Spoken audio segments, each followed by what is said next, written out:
My name is Jolene. I am Natalia Scovil's mother.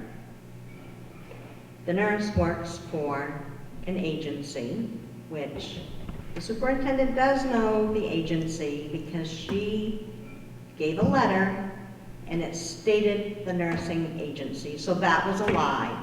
And we shouldn't be here to lie. We should be here for the children. Being on the school board is not a power trip. You're elected to serve the children, the school, and the parents. And you should act like that. Sitting back here witnessing, watching you guys, watching especially two of you that I'm looking at with the power and the high and mighty, that's disgusting. The way you interact with people. You should be ashamed. Anyways, I'm here today to let this district know you've pushed us too far. Your leadership has taken retaliatory action against our devoted private, do you understand what private is? Employed nurse, targeting not only her, but my daughter. Our disabled daughter has been unable to attend school due to our nursing shortage. We have 3 nursing agencies, 3 that work for us. We just now have coverage after a year, have full coverage for overnights. We were blessed to have this nurse come on board and be able to send our daughter to school. We lost our Thursday nurse, it was December, and this nurse came on the end of January. So Natalia has missed 33 days of school, 33. And with 6 weeks left of school, she's gonna miss a total of 38 because she can't go on Thursdays. Because we were told not to have the nurse go. Everything was cleared well in advance when we hired the nurse. But suddenly, we went through the principal, we went through the assistant principal, we went through the teachers. They loved her. They had nothing bad to say, nothing.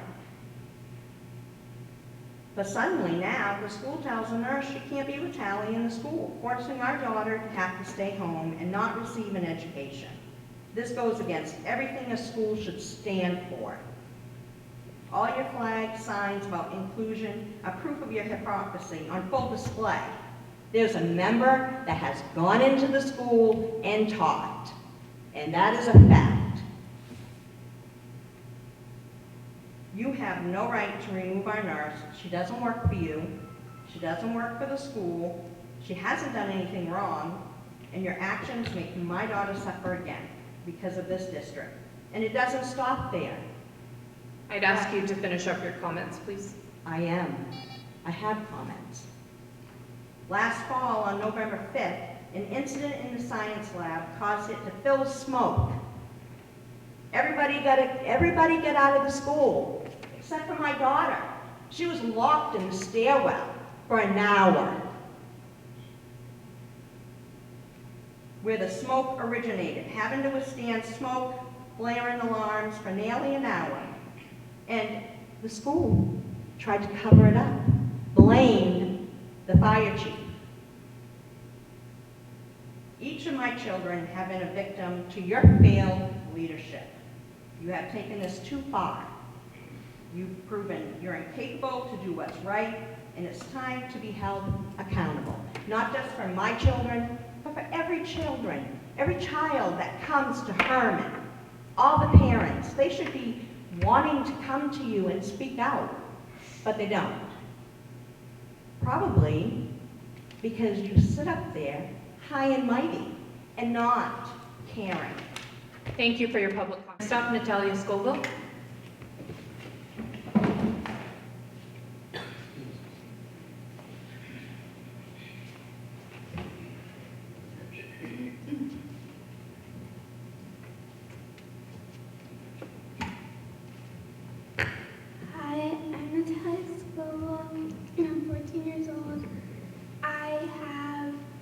OT, PT, and stuff, and speech, so whenever I miss school, I can catch up on my work and stuff.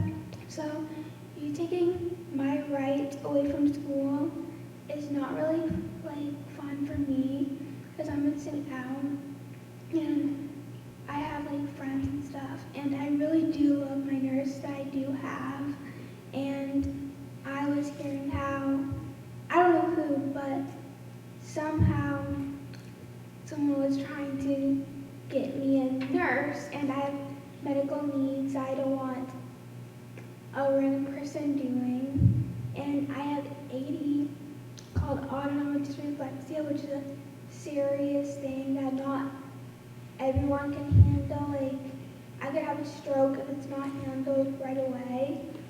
And I know for a fact if something happens, my family will sue. I'm not trying to be mean or anything, but I just want you guys to know that. And when I finally got back in school, I was very happy. And no one had anything against her until after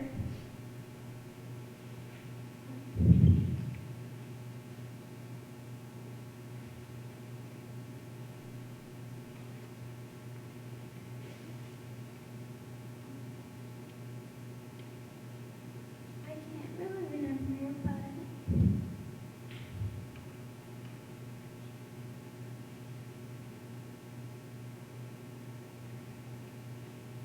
I don't know.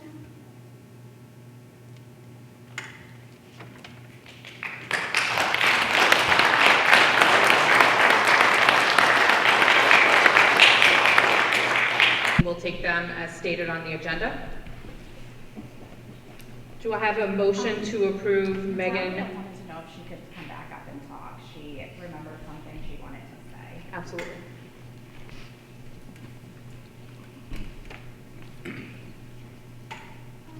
Also, being up in that stairwell was very scary, hearing loud sounds, because I suffer from PTSD, because when I was 3 years old, I was in a gun accident, and it nicked my spinal cord, and I only have one good arm, so I couldn't even really cover my ears to deal with the sound.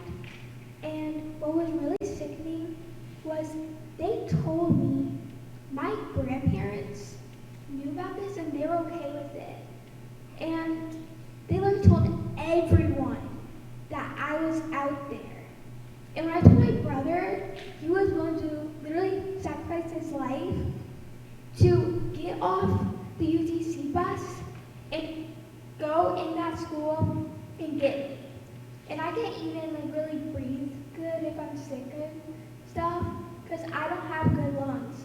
So imagine what would have happened if that smoke got in my lungs. You really could have sacrificed my life. And what else is very, very sickening is